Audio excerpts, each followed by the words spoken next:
make sure this microphone's on. There we go. All right, everybody at the party. This is a section of chemistry that I really like, and it's called balancing equations. Now, when I was a kid, I'm telling you my age, when I was a kid, there weren't cell phones. So when you went on a long trip in a car, your parents would give you like a little booklet. And it was kind of like a comic book, but it would have games in it and maybe some coloring and then like little puzzles and stuff like a word find or a crossword. Does that make sense? Have you all ever had one of those?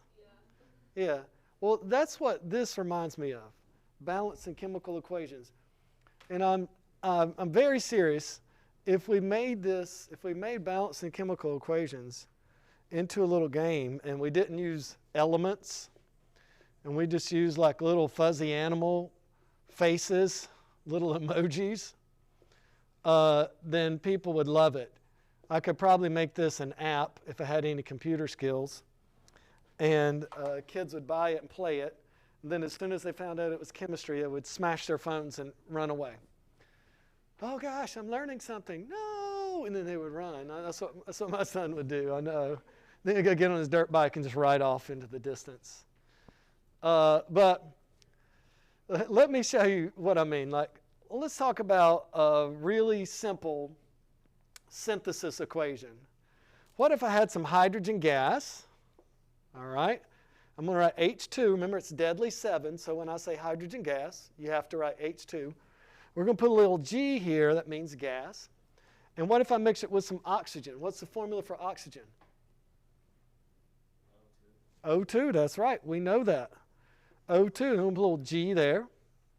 So if I have some hydrogen gas and some oxygen gas, and I mix them together, right, then I'm going to make water. And that's a fact.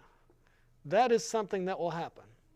Now the thing is, if you look at this equation, you can tell that it's not real.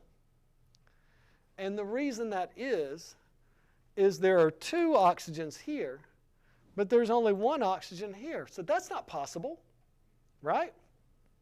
An oxygen atom didn't just disappear. Another thing to think about is when we're mixing hydrogen and oxygen gas, there's not just 2 atoms of hydrogen there, or 1 molecule, and just 1 molecule of oxygen. There are trillions and trillions and trillions and trillions available. Does that make sense? So if we have hydrogen gas and oxygen gas, and these 2 molecules collided into each other in a synthesis reaction,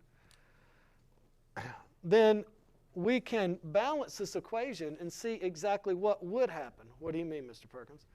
This is what I mean.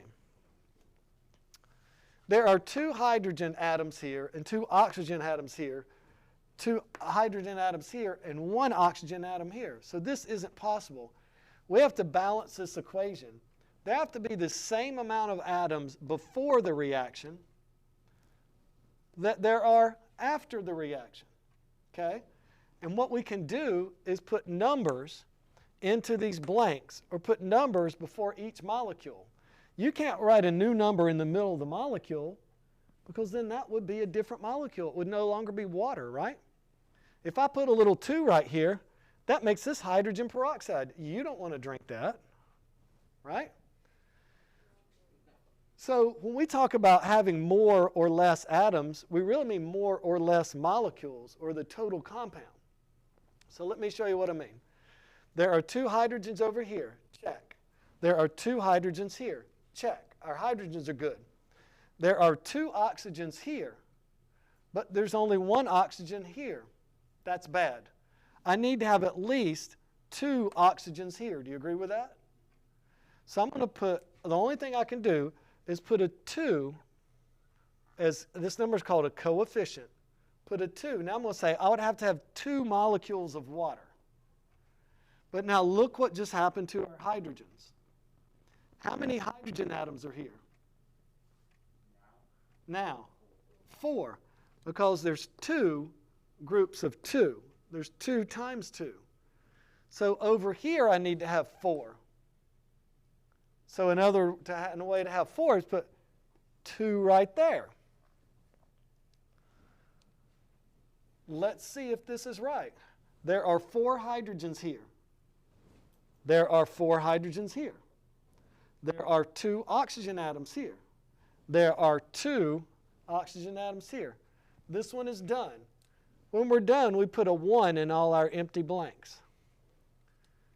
This is a balanced chemical equation.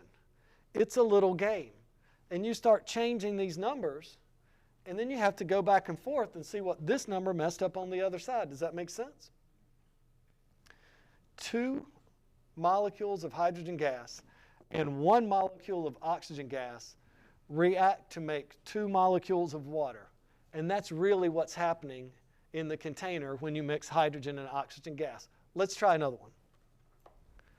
What if we had, and this is a real popular one, what if we make a double replacement reaction here? I'm going to take some sodium hydroxide, which is a base. It's in soaps.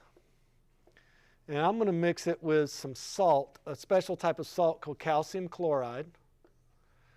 And then if they undergo a double replacement reaction, the sodium, right? We've already labeled reaction types. The sodium will get with the chlorine. That formula is NaCl. And the calcium will get with the hydroxide. That formula is CaOH2. Now, this is why you have to know how to balance chemical reactions. This is why you have to know how to balance chemical reactions or write the formulas, because if you wrote CaOH here, you're done. Like, you're going to get the answer wrong. All right, let's try to balance this equation. What we're going to do, it's a little game. You're a kid, it's a long trip, it's a long time ago, you're sitting in the back of the car, and you got this little game, and you're trying to balance these numbers out. Okay? Here we go. How many sodiums are right here? 1. How many sodiums are right here? Good to go. How many hydroxides are here? OH is hydroxide, right? How many hydroxides are there? 1. How many hydroxides are here? 2. Right-ro. We got to start to balance them, right? We're going to need, I can't write a little 2 here because that changes this equation. Where do I have to put the 2? Got to put a 2 right here. Whoops, look what I just did to my sodium. Now I've got 2 sodiums. So now I've got to go back over to this side, and I've got to put a 2 right there, so I'll have 2 sodiums. Does that make sense? Everybody with me? So now I have 2 sodiums and 2 sodiums. 2 hydroxides, 2 hydroxides. Let's try our calciums. How many calciums are here? 1.